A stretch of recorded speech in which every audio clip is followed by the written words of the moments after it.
We put out our resource about this time last year. We put out an update on the metallurgical test work later last year, which showed we could produce 94% carbon grade graphite concentrate. And now we've processed a larger sample of our diamond drill core.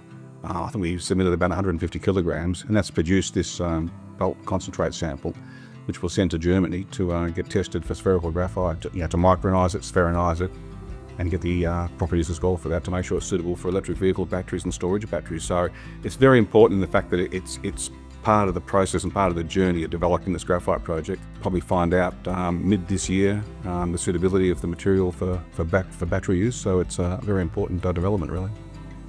We've always aimed to produce a product to use in batteries for electric vehicles and for storage batteries. We produced our graphite concentrate last year, as I've already said. This next step now is to produce purified spherical graphite. The material which goes into the battery is little spheres of carbon or graphite, about 15 microns across, so very small. You read some articles that say that graphite's very common, globally, and it is.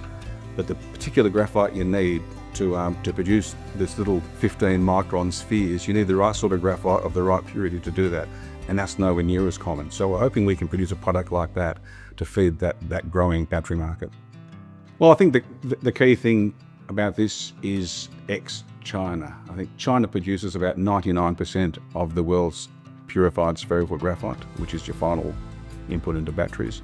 It all comes from China. So every single EV you see driving around the road here in Perth, or anywhere in the world for that matter, has got Chinese processed graphite in it. And I think the world now is realising that having all your eggs in one basket is probably not a good idea. So I think there is a growing push to diversify away from that single supply. And given where we are in the Northern Territory, close to the Port of Darwin, close to infrastructure, and Australia is one of the best mining places in the world. So I think it just augurs well for developing the project and creating demand for our product. Well, we announced today that we submitted our bulk graphite sample. We'll get results back from that.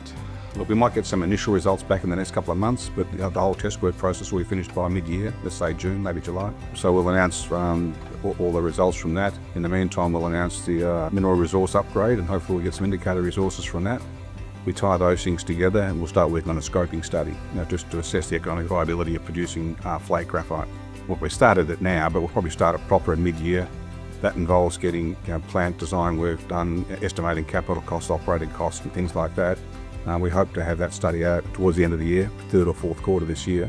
And assuming a positive result from that, we'll push forward with a full feasibility study, which will be a lot more drilling and probably more so a lot more metallurgical test work as well.